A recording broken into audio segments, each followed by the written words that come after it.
I call this meeting of the Northeast Independent School District to order. Let the record show that a quorum of board members is present, that this meeting has been duly called, and that notice of this meeting has been posted in accordance with the Texas Open Meetings Act, Texas Government Code, Chapter 551. The board will now adjourn into executive session pursuant to the following sections of the Texas Open Meetings Act. Texas Government Code, Section 551.071, private consultation with the board's attorney. 551.072, discussing purchase, exchange, lease, or value of real property.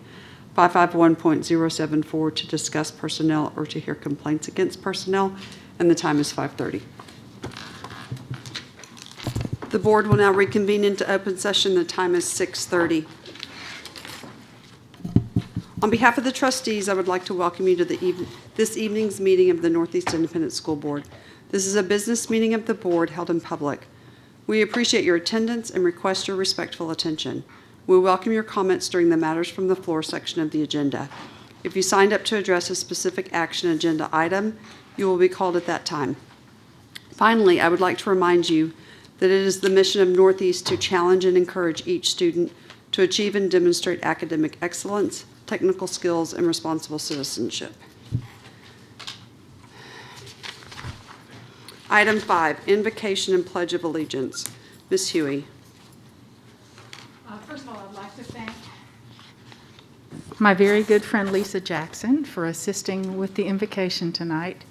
Last time I did invocation, I asked for help from Rooted, and I think it's very reflective of our community that they grace us with their incredible words. Lord, we thank you for the opportunity we have in coming together tonight. We humbly ask for patience, wisdom, and discernment as we navigate the needs of our NEISD community. We offer our gratitude for the educators, staff, parents, grandparents, families, and caretakers who go above and beyond to ensure our students are learning and thriving. We are grateful for the caring hearts, helping hands, and innovative minds that support our students every day. We ask that you hear their prayers as they navigate their challenges and grant them the grace of knowing your loving presence. We know that it is only through you that we receive the gift of leadership. We pray that your Spirit descends upon the NEISD community as we work towards solutions together. We are humbled to serve the gift of education you have provided for all students. We recognize and respect that each of us is a child of yours. We pray for health, joy, and peace for our families this holiday season. In the midst of all that we are confronted with and navigate daily, we know that you, through you, all things are possible. In your name we pray. Amen. Amen. Please stand. I pledge allegiance to the flag of the United States of America and to the republic for which it stands, one nation, under God, indivisible, with liberty and justice for all. Honor the Texas flag. I pledge allegiance to thee, Texas, one state, under God, one and indivisible.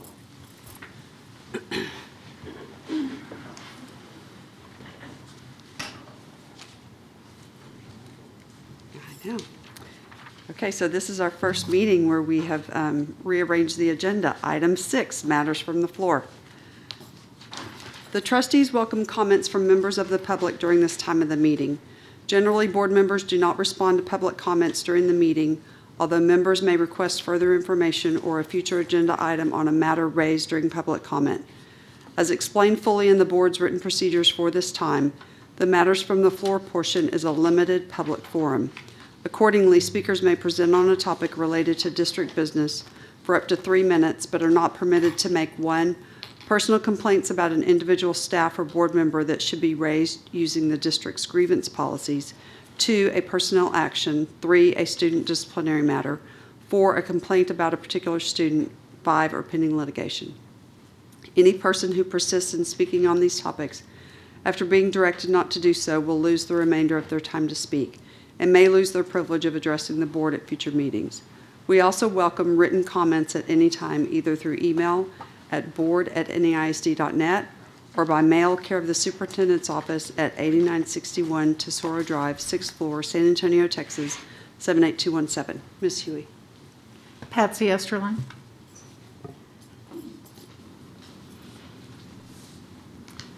Ooh, I like this. Okay. Season's greetings, President Grona, school board members, Dr. Micah, executive staff, and guests. I'm Patsy Esterline, president of the Northeast American Federation of Teachers. Our address is 10615 Perrin Vital, Suite 203, San Antonio, Texas, 78217. Tonight, I am sharing my letter to Santa with you. Dear Santa, as you know, this has been a crazy year for education. Teachers are doing 2 jobs at once. They are teaching in person and virtually at the same time. They are doing an outstanding job, but they are stressed. Please bring them all gift certificates to spas so they can relax during their 2-week break. Gift certificates to nail salons would be great also, so they can get pedicures and manicures. Even the male teachers need some pampering. Also, please bring everyone in schools personal protection equipment like masks, face shields, gloves, hand sanitizer, desk cleaner, paper towels. Do you have another color besides brown? Handy wipes, Kleenex, and the energy to mask up and clean every class period. Santa, we really need to talk about the STAR test. Please make it go away for 2021. We know the students are not where we want them to be academically. Northeast has already developed benchmark tests, so let's use those instead of paying for the STAR test. This would give us the academic information that teachers need to develop instruction, but it wouldn't require students to be grouped on the campus. It would be less stressful to students, parents, and teachers. That classifies as a win-win. Santa, give us the wisdom to teach the children that masks are not to be worn as headbands or chin straps. This applies to all age students from pre-K to high school. Santa, do you think when our break is over that every teacher will be teaching virtually? We are concerned since the COVID positivity rate continues to rise, and Dr. Wu has asked parents to keep their children home. I guess that I'm asking you to predict the future when you're off duty December 26th. Let's go back to Northeast's Phase 1. I promise that all school employees have been extremely good this year, from the cafeteria workers who have packed up and handed out meals to the custodians who are constantly cleaning behind staff and students to bus drivers who have delivered meals to families in need. Education has been different this year because of COVID, and there is no end in sight. Santa, keep the creativity flowing as well as the innovation. And please don't forget the vaccine. School employees are essential workers. And Mr. Hilliard, welcome. Thanks. Thank you, Ms. Esterline. Item 7, matters from executive session.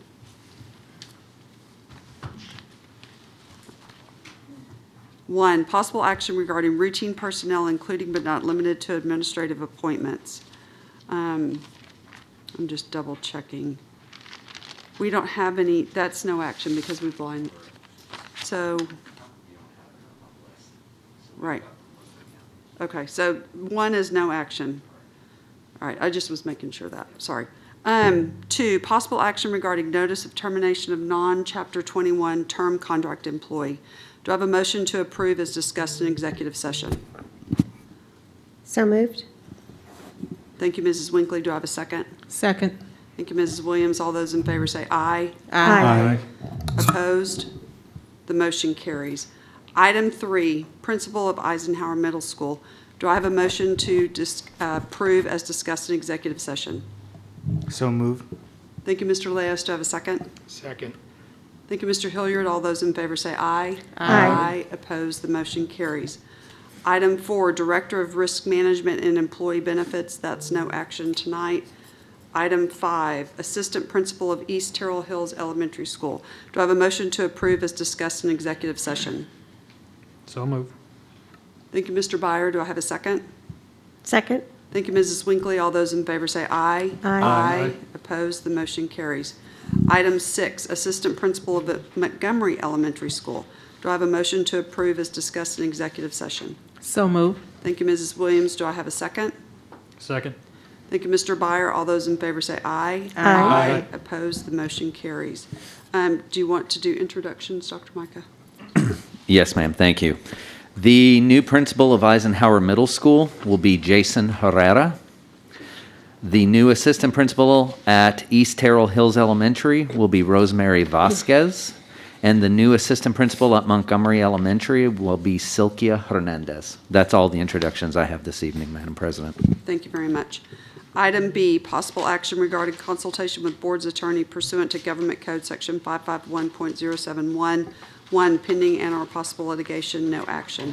Item 8, presentations. A, Go Public Education Campaign Update. Dr. Micah. Thank you, Madam President. At this time, I've actually asked Ms. Huey to introduce our presenter this evening because, as many of you know, Mrs. Huey is one of the founding members of Go Public. So, Ms. Huey, I turn it over to you. Thank you. Well, we could go back 7 years to this very room because this is where it started, right here. Northeast, along with about 15 other school districts, were the founding group. We actually met here for a discussion of issues that were facing us with, I'm trying to say this as kindly as possible, entities who had decided to use public education as their personal targets. And we knew that they had $30 million that they were investing in saying not nice things about us. And we knew that it was up to us. If we allowed someone else to tell our story, then that would become the story. And we realized the responsibility we had to share the good things, the truth, and the incredible things that were going on in public schools. So from that meeting, we put together a steering committee. I was one of 7. There were 5 superintendents and 2 trustees. And for the next several years, we worked with Trish DeBerry's group and put together an incredible campaign called Go Public. It became so successful that we realized we really needed to have an executive director. This was becoming something that was catching on all over the place, and we had the incredible, wonderful good fortune to find Lisa Jackson, our prayer writer for tonight. And Lisa stepped up and has been our one paid person and has done a phenomenal job. And she's going to bring y'all some highlights of some of the things that have gone on recently. And I may have a couple of things to throw at her if she forgets to share them that I really like. So. Thank you, Sandy. Thank you, President Grona, board members, Dr. Micah, for having me here tonight. I'm so excited to share with you all the success of Go Public, of course, but also really how we work collaboratively and on behalf of public education. So tonight is going to be a snapshot, a recap of last year, and then a brief snapshot of what we're doing the following year, or this current year. Please excuse me as I constantly adjust my mask. So I'll just forward the slide, I guess, by saying slide. Oh, okay.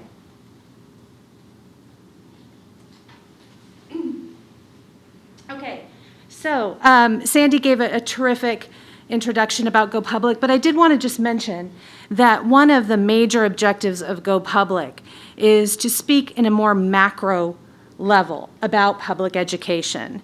So the school districts, especially Northeast ISD, does a tremendous job promoting themselves and promoting the great things that are happening here. But what Go Public does is go at a larger level and talk about the programs, the services, the benefits, ensuring that our parents and our community, I'm going to take this off, I think I'm safe, yes. Our parents and our community is getting accurate, factual, and credible information. So we'll talk a little bit about last year and the year ahead. This past year was remarkable in that we really started to gel, not only here in San Antonio, but also in the Houston Gulf Coast area. So I also oversee that campaign, which has 21 districts. So all in all, we're about 40 districts strong. And so we're getting more and more recognition, I guess you could say, throughout the state of Texas. One of the ways that we promote the great things happening and the benefits to public schools is through traditional and social media. We had a tremendous initiative last year with WOAI and David Chancellor, and we teamed up with them and created a concept called Go Public with David Chancellor. And every Monday evening at 6:30, David would feature one of our districts in the family and tell, in his words, a story that maybe some might not even know. And this one right here is the one featuring Northeast ISD.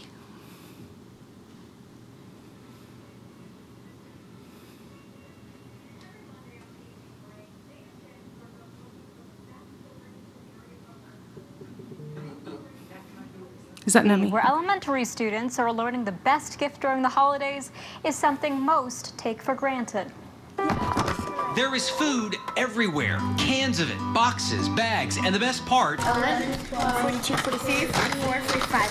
45. It's a food drive organized by kids for kids. We'll put this on top of the tuna. These students are part of Fourth for Others, a student organization at Vineyard Ranch Elementary in the Northeast ISD. The group has two main objectives. We do projects to help people in need, and we do kind things to make people happier. We just tell them to act like they were in their shoes. Obviously, it's difficult for them to put themselves in their shoes, but we say, think about when you go home, you open the pantry, you grab a snack. Some students don't have that opportunity. The food drive is for students in the district who, as one teacher put it, quote, absolutely need it. This makes me feel sad because they can't do what we do. Every time we want a meal, we can just have one, and they have to get a meal just every once in a while. For them, it's wow. And we said, some of those kids may be at our own school. Some of those kids may be your friends, and you don't realize what you're going through. And it really hits home to them. They really understand, and that pushes them to drive even harder for this. Teachers set the tone, but the rest is up to the kids, and boy, do they deliver. They decided what groups that they needed. They decided that they needed to make flyers. They made the flyers online themselves to send out to parents. They made all of these signs, all of the boxes. They track at the end of the day. They count how many have been turned in. So yeah, they do it all. The students have spent countless lunch hours and recess time working on the project.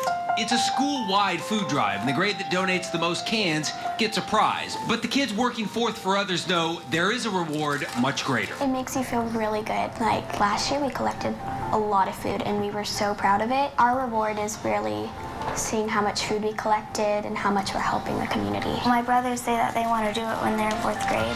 Wait a minute, you're going to tell your brothers and they want to do this because you're doing it? You know what that makes you? Mm-hmm. Makes you a role model. What's it like to be a role model? How cool is that? It's pretty cool.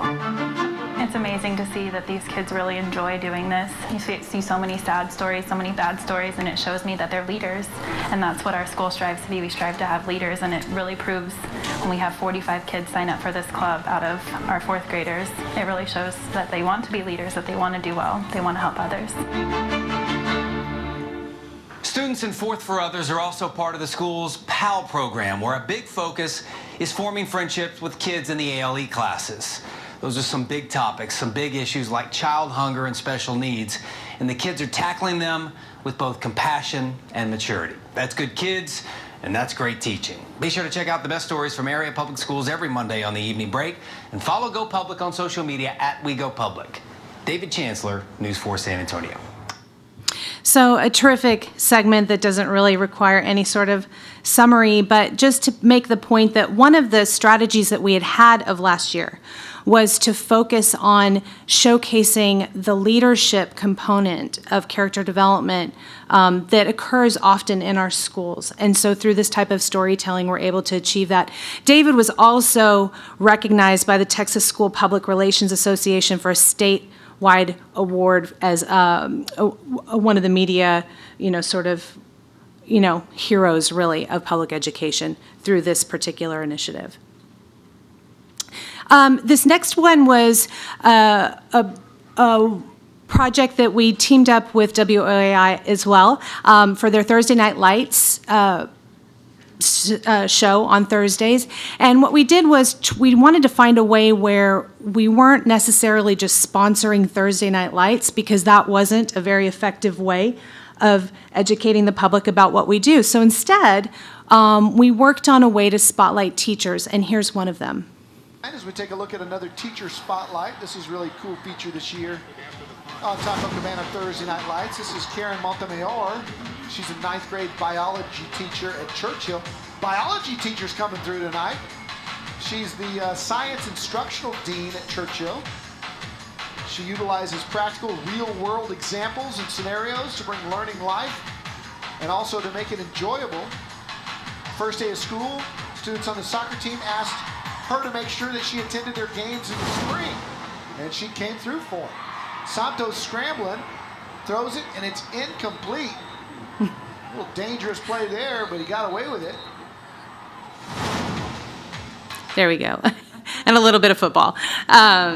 So it was a really terrific way of spotlighting our teachers. It was very exciting for them, and it was a really wonderful way for me to engage with all of the principals as they would nominate their educators.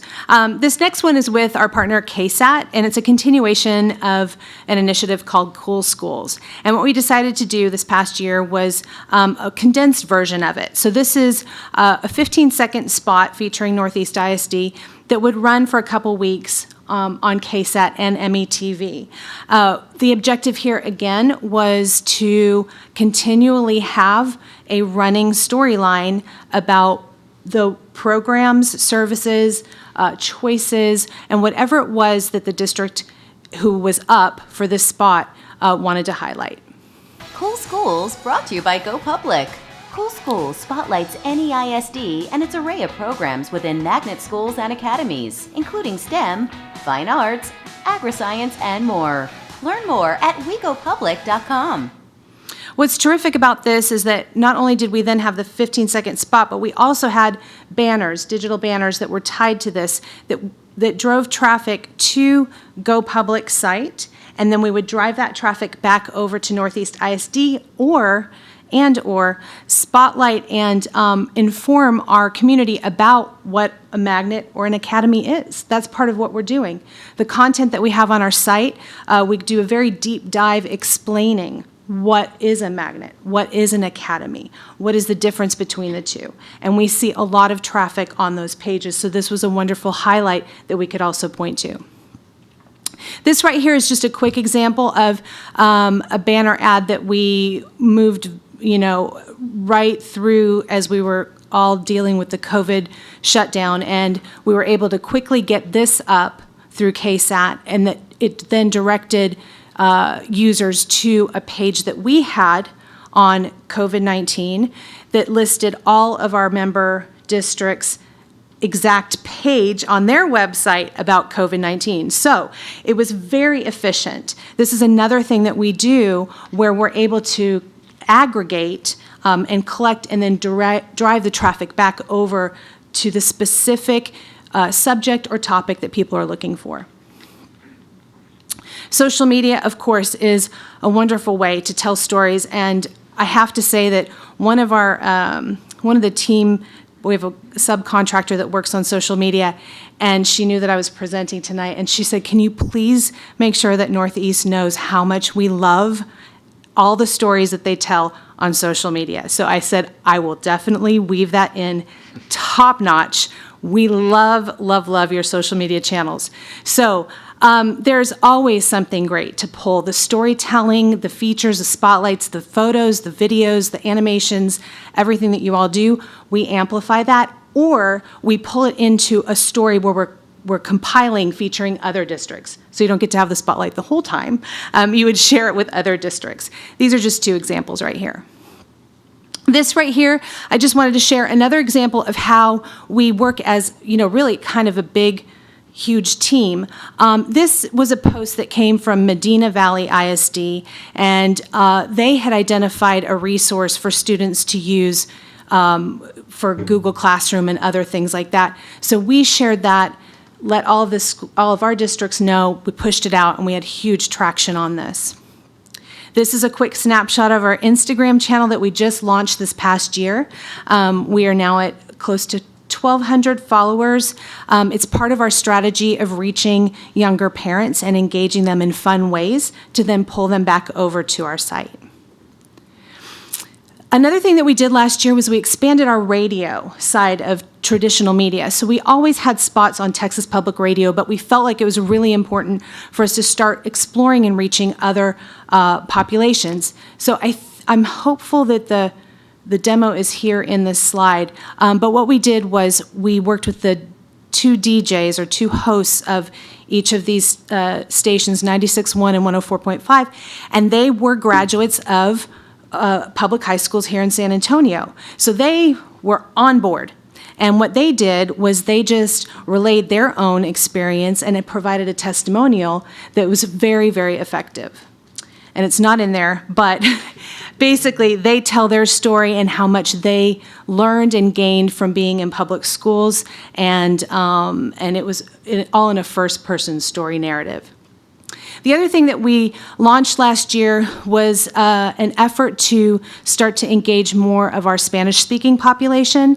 And again, those macro-level topics, what is pre-K, or how to get more information about pre-K, STEM information, what do public schools offer, all of those things we then brought into UNIVISION. And Kayla Calderon-Lugo, she is the communications director over at Edgewood ISD, serves as our sort of de facto Go Public spokesperson. She recorded these spots. There were all in all, there were 5 of them, and she did them on radio, and we had one in Espanol page on the Go Public site. That, for the 3 months that that campaign ran, that was one of our top 5 pages for that entire time. So it shows that there's a huge need and demand. So that was a quick snapshot of last year. This year is obviously a little bit different, so we made some changes, but I'm really excited to share with you how critical these next steps are that we're taking. So what we focused on last year was a lot of the storytelling and ensuring that people were coming to our website. What we've done this year is we've continued to develop and build the content on our website. We've optimized that content. We've dove deep into keywords and SEO to understand what our community is looking for. And then we provide that information on our website, and then we drive it right back to you. So as we've been on this road, part of that effort requires that we actually look at the opportunity that we have with both campaigns. So we are bringing both campaigns, or we've brought both campaigns together on the website. So soon in January, there will be 40 districts on the wegopublic.com site. They will be broken out into regions so that the San Antonio region will still maintain its own authenticity and identity, and then the Gulf Coast Houston region will maintain its own, but there's space then to expand and grow.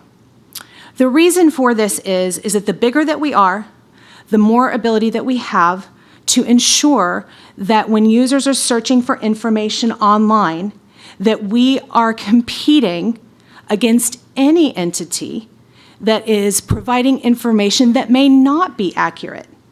I'm very passionate about this because we've dove very deep to see that there are keyword strategies that are happening, that entities are buying up to drive traffic to a site when they actually should be going somewhere else. For example, we've seen entities buy up keyword search terms like private schools, charter schools, so that if a parent is looking for maybe, say, a charter school, they might think it's a private school. Or if they're looking for a private school, they might think it's a charter school. So what we've done is identify that all we need to do at this juncture is make sure that our public schools are on an even playing field when it comes to searching for information. So that's where Go Public steps in and makes sure that we're all playing evenly. So that greater online presence, that occurs through the content that we write. It also involves social media, Google, and again, that SEO strategy. So when we talk about greater online presence, we're looking for that traffic to come to us so that we can ensure that they can come back to you. So we want to we're going for a higher ranking. So for example, if you were searching for best barbecue restaurant near me, those barbecue restaurants that are populating on the first page have a good shot at you going to them. Those barbecue restaurants that have an ad on that page have a decent shot as well. The barbecue restaurants that are on the third page, however, don't have as good of a shot.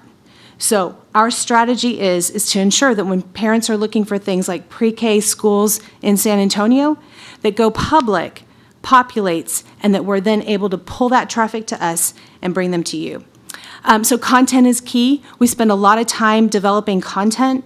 We're also positioning Go Public more and more as a trusted source. So Google is looking at Go Public more and more as that trusted authority so that we get ourselves ranked higher. We also are developing landing pages that will help communicate different issues like enrollment and registration and in times where you all are focusing on those topics as well. And the potential to scale statewide is there. This is a snapshot very quickly of our value that as we're building our website, it actually is valued. So this is a snapshot of, I think, 7 pages.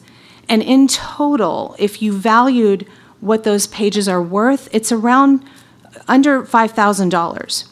And that's interesting because that may afford us the opportunity of working with other partners because we have that traffic coming in. But it is also demonstrating that content is not only key, but it's also valuable. This is an example of one of our ads, and again, we don't spend much at all on things like this. Just to put it into perspective, in the last month of September, there were several other entities that spent a combined $10,000 that month, in 1 month, on Google Ads. We in turn spent a couple $100s. So, at the same time, however, this is the part that's very exciting, even though we spent a fraction of that $10,000, because of that content that you see right there, we outranked them. So when people were looking for school districts or schools near me, Go Public actually came to the top. So we're resourceful, and we make sure that the information that we have is, again, factual and important. The other thing that we're doing, too, is when I speak about grassroots, I should actually preface it by saying online, that activity that I just told you is kind of grassroots. So we have that grassroots online effort, and then we also have our parent ambassadors through Rooted, who you know very well. They've done a terrific job here in Northeast ISD, so now we're working behind the scenes to help them expand throughout San Antonio. And they're training additional reps in the districts and helping them, tell the great things that are happening with their neighborhood schools. We're also engaging more with our community and business partners, including the YMCA and San Antonio Chamber of Commerce, as well as the other chambers throughout San Antonio. And finally, the other effort that we'll be undertaking this in the next couple of months is providing all of our campuses new banners. It's an effective way of connecting everyone together, first of all, and then messaging, that this is a unified effort, that we all love our San Antonio area ISDs. And that is all I have. Thank you so much for the time.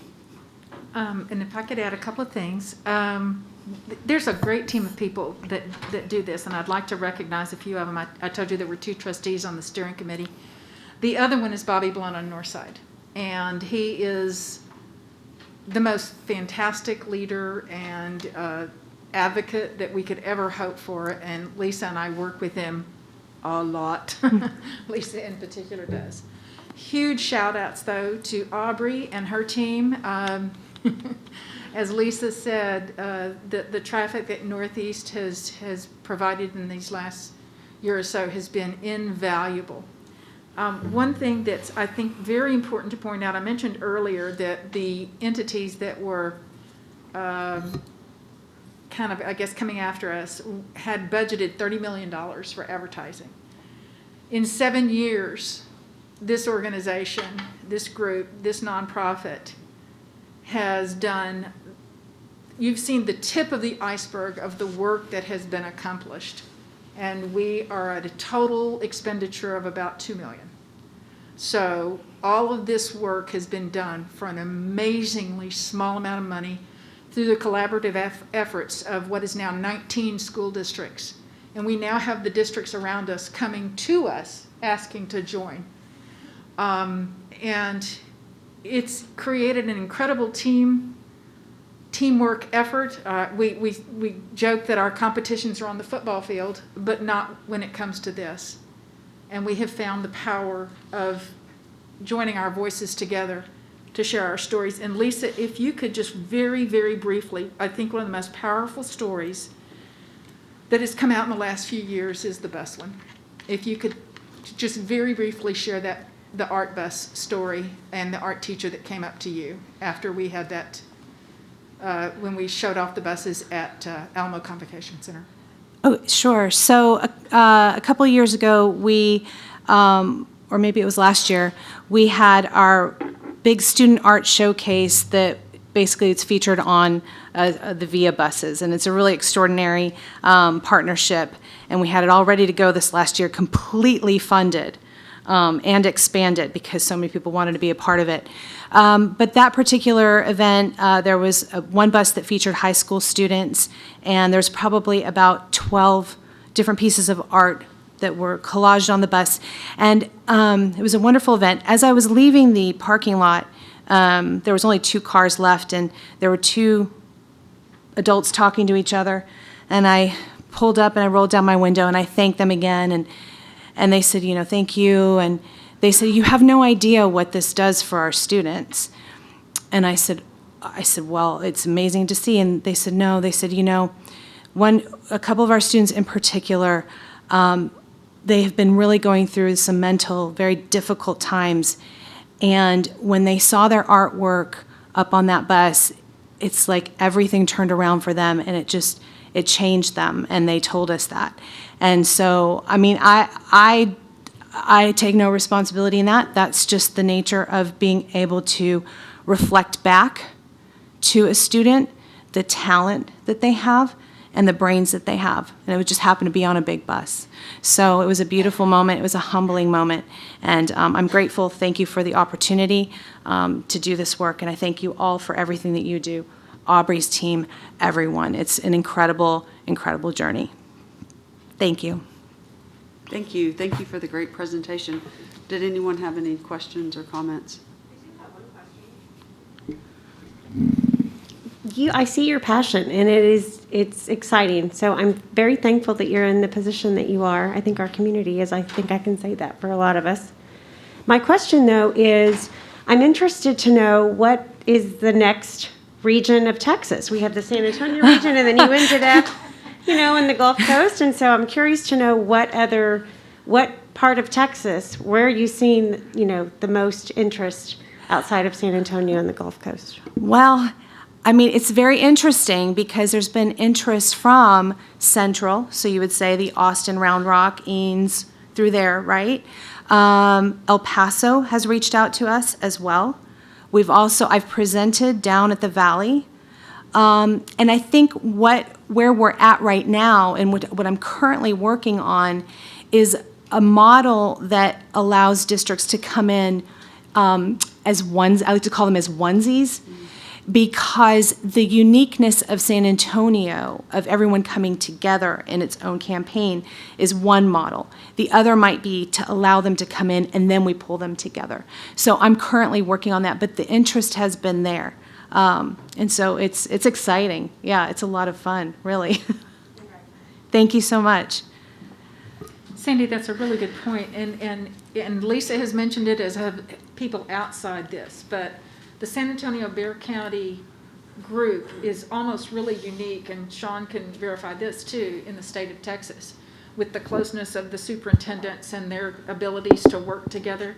There's not many other parts of Texas that work this smoothly and that have stayed together as long as we have as a group to raise up our students and to do things for the whole area.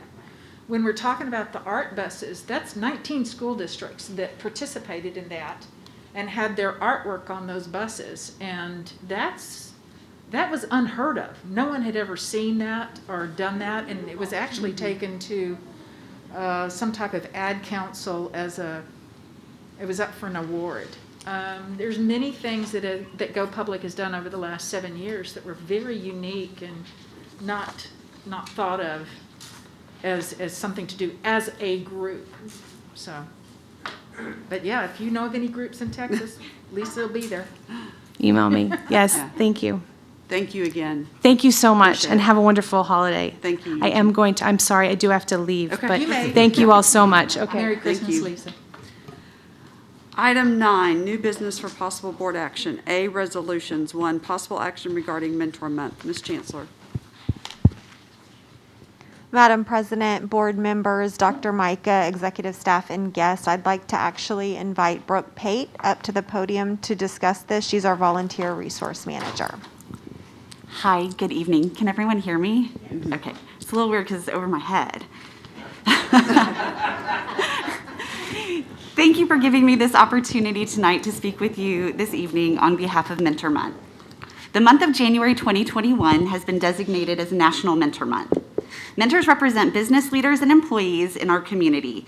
Volunteers and parents also serve as mentors, and this community supports the Northeast Independent School District's programs. These volunteers provide mentoring for students at all levels.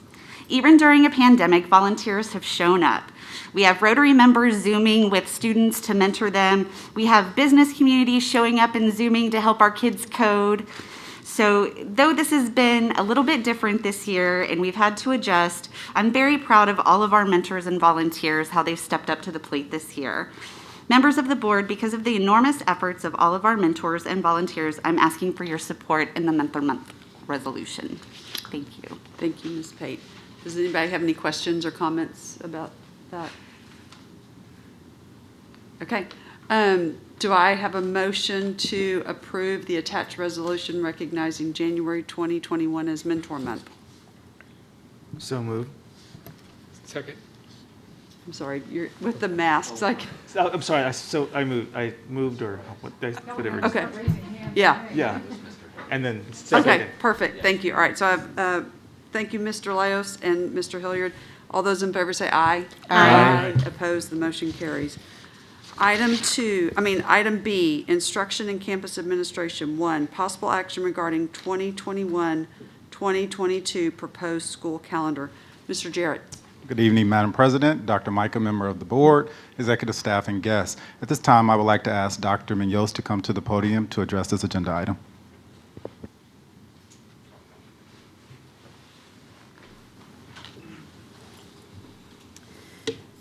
Can y'all hear me? Okay. Good evening, Madam President, members of the board, Dr. Micah, executive staff, and guests. Tonight, we are presenting the proposed calendar for the 2021-2022 school year. It is a tongue twister, so if I fumble later on, I'm sorry. Before I start this presentation, I would like to build some context that would help define multiple aspects outlined within this presentation. Upon creating the calendar for the 2021-2022 school year, there were 2 requirements that are set forth by the state through the Texas Education Code. The 2 criteria are as follows. The Texas Education Code, Chapter 25, Section 25.081, under Operations of Schools, requires that each school district must operate for at least 75,600 minutes, including time allocated for instruction, intermissions, and recesses for students. Number 2, Texas Education Code, Chapter 21, Section 401, states that an educator employed under a 10-month contract must provide a minimum of 187 days of service. So there are 2 types of calendars for consideration. First is a traditional calendar, which is in accordance with Texas Education Code, which states a district may not begin instruction for a school year on or before the 4th Monday in August, and a district may not schedule the last day of school for students for a school year before May 15th. The District of Innovation calendar, Northeast ISD applied and was approved for District of Innovation, or DOI, so when you see DOI in my presentation, that's what it's referring to, in March of 2018. In accordance with Texas Education Code, Section 25.811, school districts may begin instruction for students for the school year on or after the first Monday of August. These two options were created and provided to district staff and our District Educational Improvement Council, or DEIC, for review and recommendation. The district's DEIC is composed of teachers, principals, assistant principals, business and community members, and parents. So now we will begin the presentation. That was quite a bit. So number one for us as a district is to ensure that the district calendar, whichever is created and presented to either DEIC, to executive staff, and to our district staff for voting, is instructionally sound, and it is what is best for students. It supports instruction and academic achievement as a whole. So the difference in contents from the 2021-2022 calendars. Calendar A is a District of Innovation calendar, or DOI. It begins August 16th and ends May 27th. It has 180 student days, 187 teacher days, and 7 professional development days and work days. Calendar B, which is the traditional school calendar, it begins August 23rd, ends June 3rd, has 180 student days, 187 teacher days, and 7 professional development days. So 75,600 minutes is key. It is one of the requirements as part of the statute. So both of these calendars do have and go above and beyond that 75,600 minutes, which is very good for our students academically and instructionally. And both calendars, calendar A and B, do have a total of 180 instructional days. So the process in order to adopt the calendar is outlined, where a different calendar option is presented to executive staff. Of those calendar options, executive staff selects 2 calendars to present to any ISD campuses. Campus principals share calendars with the staff, and they cast 1 vote for the campus, and both calendar options are presented to DEIC for recommendation.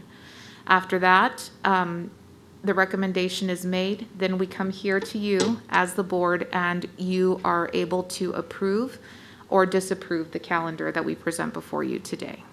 And those should be steps 1 through 5, I believe. I don't know why it says numbers 1, 1, 1, and 1, so sorry about that. So the District of Innovation, as part of our presentation to DEIC, we did give them some background information as far as what DOI was. Some districts are not DOI.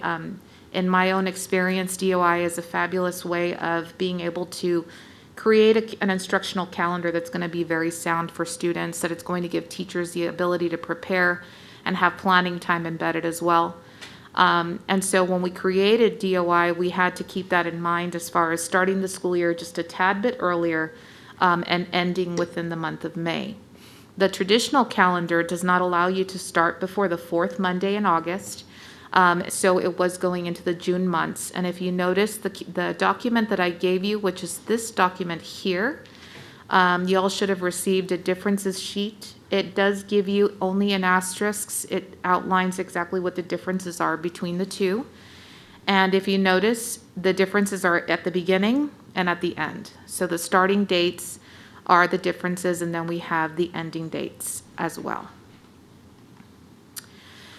So the campus voting results, as you can see there, after the voting was conducted and they were tallied, we had 96.8% of the votes go towards Calendar A, which is the District of Innovation calendar, and 3.2% of the votes go towards Calendar B, which was the traditional calendar. So our recommendation tonight is Calendar A, District of Innovation, 180 days. It begins August 9th for teachers, ends May 27th. It has 180 instructional days and 187 teacher days. And that is our presentation for tonight. Any questions? We are here to answer. Thank you, Dr. Munoz. Mr. Jarrett, could you just very quickly explain why the 180 days is so important for us to meet in our calendar? Yes, sir. Board, if you recall, back in, I guess last I don't even remember, June, July, we brought forth the idea of extending from 177 days, instructional days, to 180. By hitting the 180-day mark, we actually make ourselves eligible to gain additional dollars to help support and extend the learning experience for kids, which may include Saturdays or summer programming. And so by adopting 180 days, we now can support our K through 5 kiddos by providing summer program and Saturday school to close those achievement gaps that may occur due to summer slide and now due to COVID slide.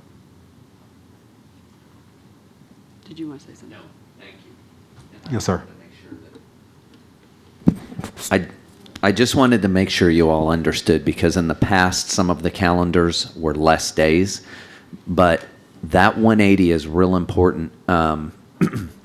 Another district actually was trying to make an argument around that 180 based on minutes, and TEA denied them and said, no, you don't understand. Our language is very clear. It is 180 days. Your minutes don't mean anything.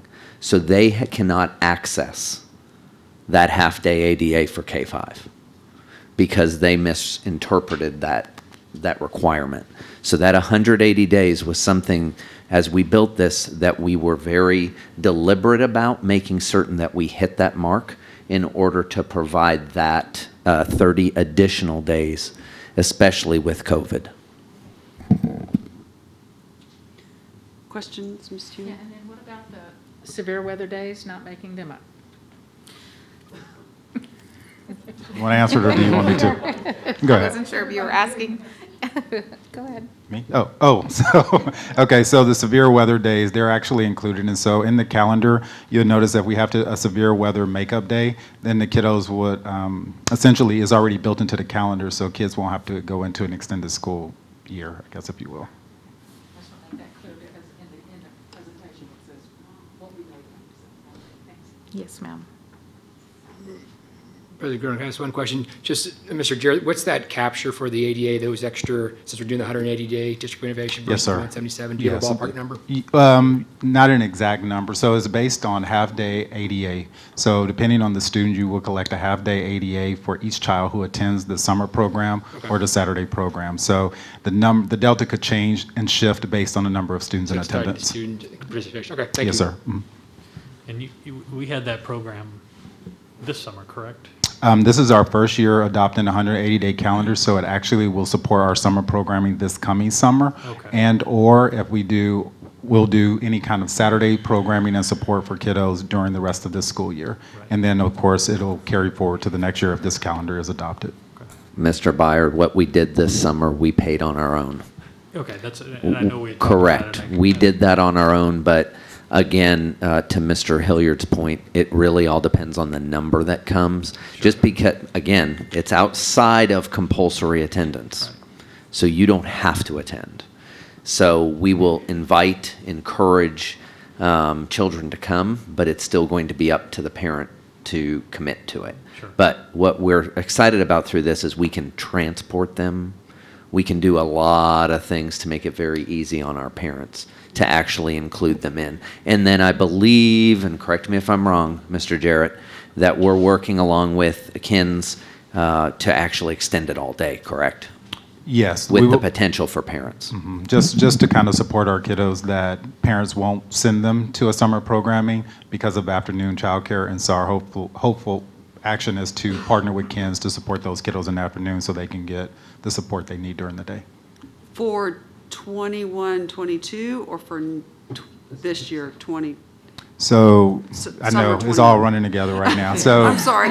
Let me see if I can clarify. So for the 2021 school year, Okay. we are able to capture those 30 additional days this summer. Right. For the 21-22, we can also capture an additional 30 days for that following summer. Or you can use those half days and you can do like Saturday programming as well. So it doesn't lock you in specifically to a time and space, but it does afford you the opportunity for kiddos to get access to resources during the summer months or beyond the school day. So okay, I was trying to figure out when you were going to try and do it with Ken. Yes, if we can do it this summer. So right now, we're in the planning phase for summer programming. Okay. And so that's part of the discussion that we're having right now.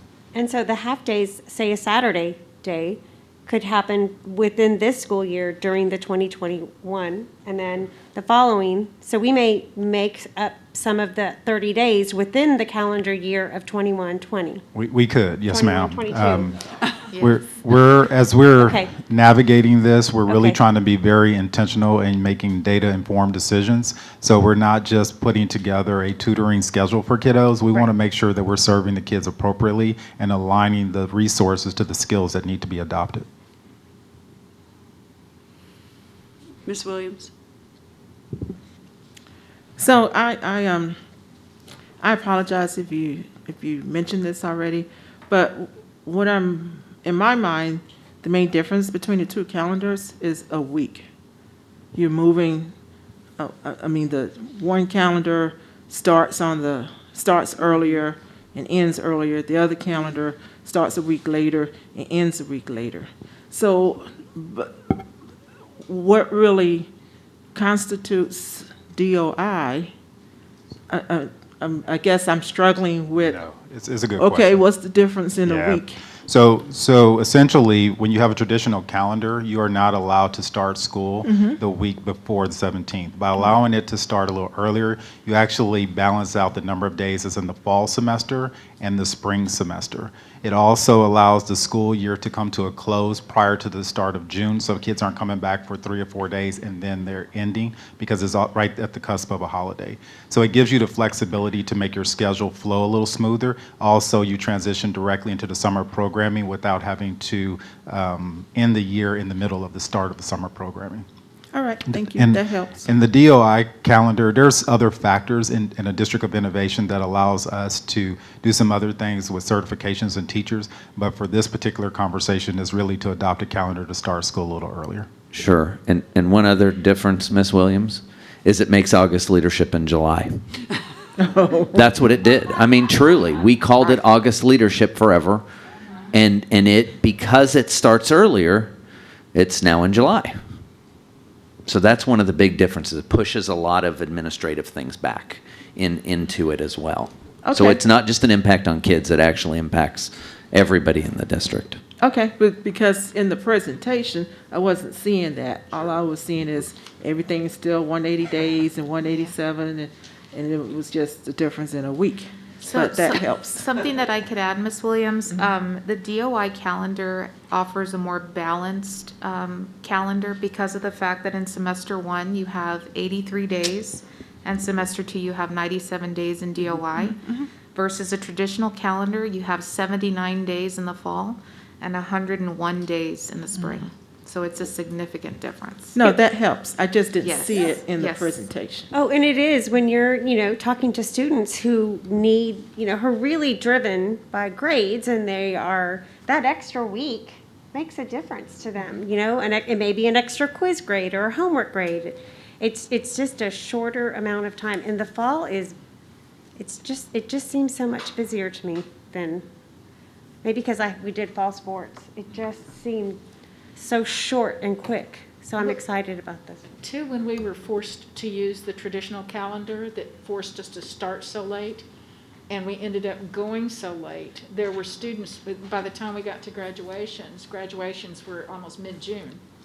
And there were students that either skipped their graduation because they were starting college classes, or teachers that couldn't do their summer college courses because school was still going.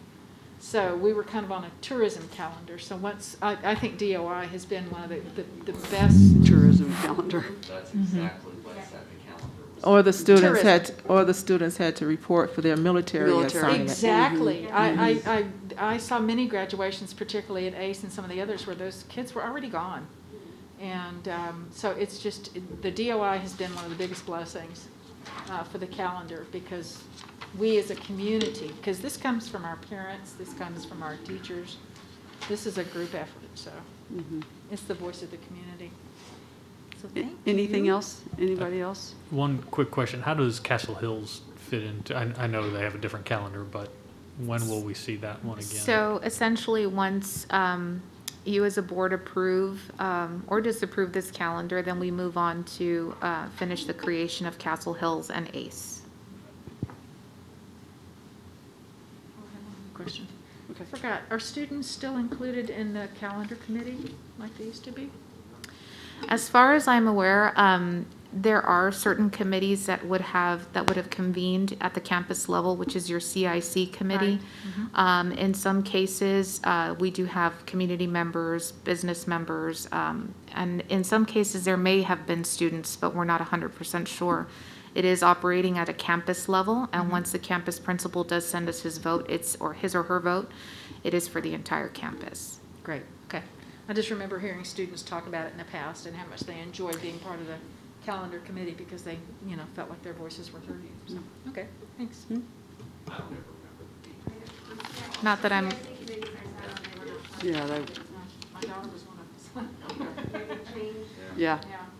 Okay, anybody else? Anything else?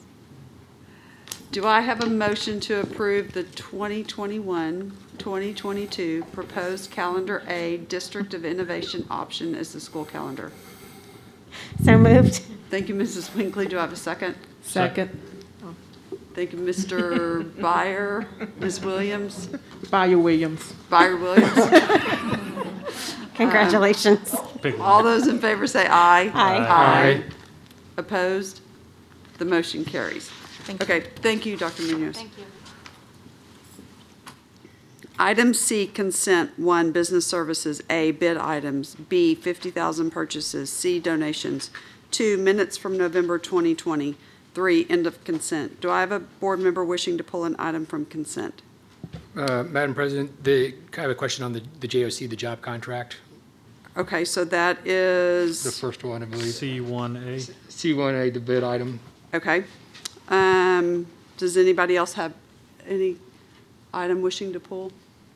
Okay, so do I have a motion to approve consent without C1A? So moved.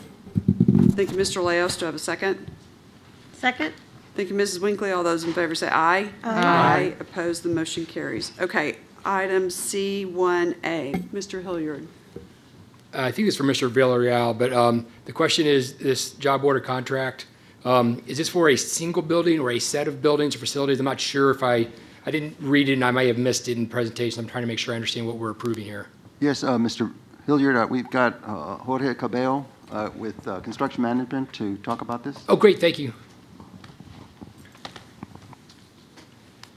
This JOC contract is district-wide. It's for any campus, any project, I'll say on-needed basis. Okay. And then the other question, that might explain there's 23 vendors that I saw on the list, and there's like 3 general contractors and 4 electricians, so they're covering different projects as needed based on y'all's normal process, the district's process? That is correct. Okay. I think that answers my questions. Thank you. Okay, thank you. Before we vote, I need to recuse myself from this item. I have a professional relationship with one of the vendors that is being asked to be approved. Okay. And so. Okay, so. Want to make that known.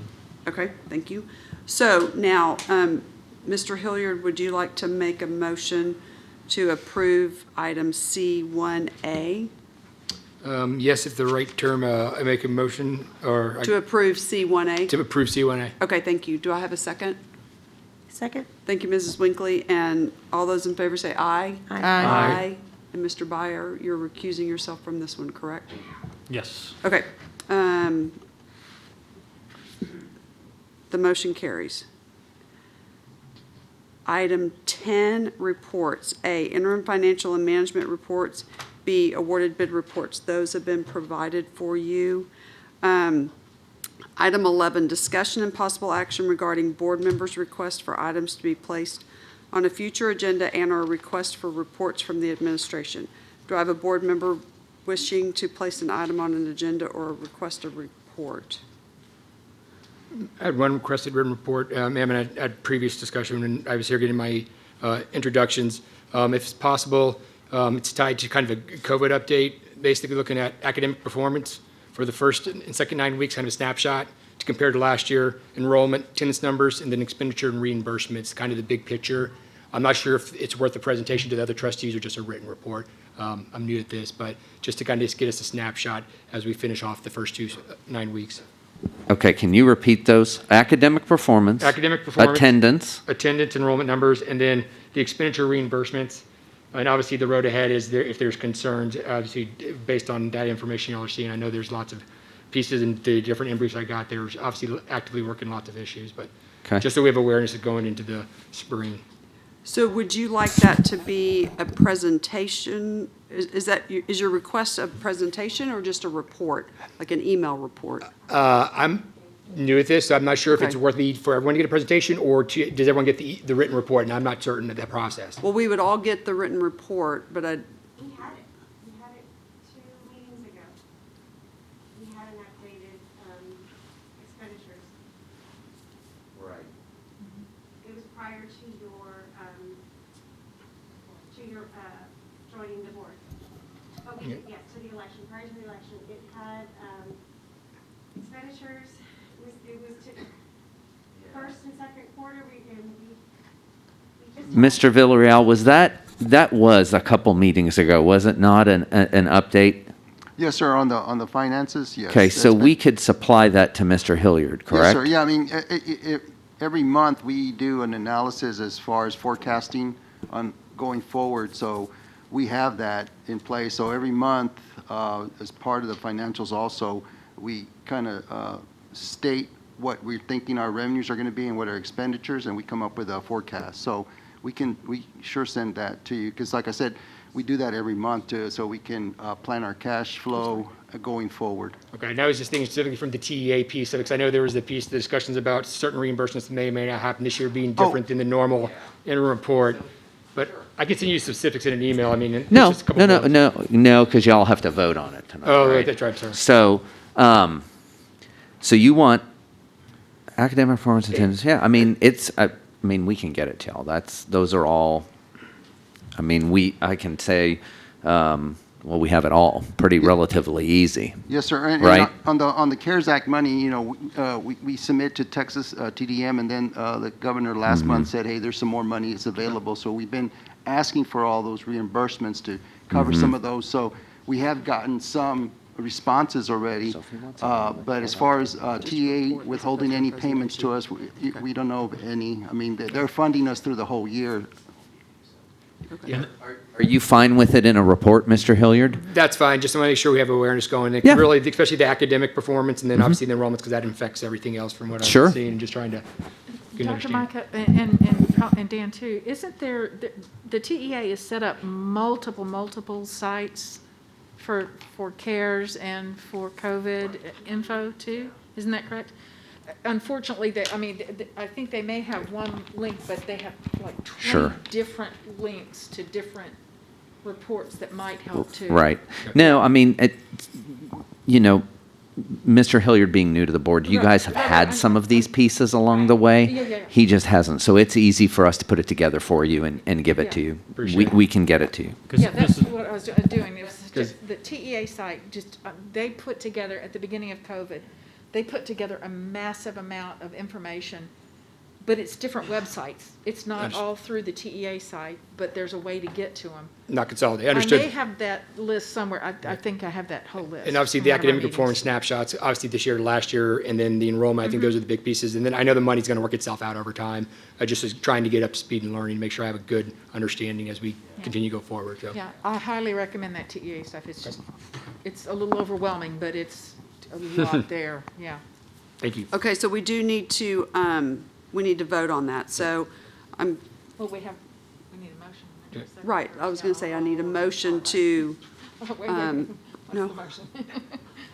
And Trying to make Dr. Getting Micah, there. real quick, these are items that you guys are dealing with on a very regular basis, so it's not extra. Mr. Byer, at pretty much all year, at some point, we've given you guys these. That's why I'm saying these are, Mr. Hilliard being new hasn't had access to some of it. And so we can pull this stuff. I'm looking at my folks out there. They're like, oh yeah, we can pull this pretty quickly. So this isn't going to take very long for us to pull it. and prepare a report for y'all in a written format. It's no problem. Yeah, I think the concern, if, David, if I'm reading your mind, it's to make sure that we're not overloading you with work at a time when you're already overloaded with work. If I said you are, no, I'm kidding. No, I mean, look, no, these are truly though, these are very simple to pull. They're going to take my folks. I mean, Dan, we already have it. We already have the academic stuff, Anthony, correct? Enrollment, Dan, you and I talk about it pretty much every day. So this is all stuff that's very readily accessible to us very quickly. So we do receive the reports and the updates periodically. So is it a matter of updating Mr. Hilliard, or does this actually need to be an agenda item? Well, I don't think it needs to, I'm sorry. I was going to speak for you. No, I'm sorry. Somebody say something. Miss Williams, truly, again, it's up to you all if you all want it, but it's all so easily accessible for us to put together. We can probably fill this before Christmas break, without much effort. So I'm thinking it's an email report, not a presentation I mean, we can on an agenda. we can send it to you all. You guys can read it, and then any questions you have, at least you all have that same document because, just because we showed you something 2 months ago, Mr. Villarreal and I were just speaking yesterday or today about another reimbursement that we just got notified from. Saying that we have been approved for it. So it would actually have some new information in there that may not have been from several months ago. And the big concern I saw was Houston ISD, where they said 42% failed one or more class this year. Last year was only 11%. I think our numbers are lower, but relative. But just so we have an idea of where those challenges are as we go forward as a board. Yeah, so we know that picture. Yes, sir. That's what I'm looking for. You betcha. We can give that to you really quickly. So it would be an item on the agenda under reports. Yes.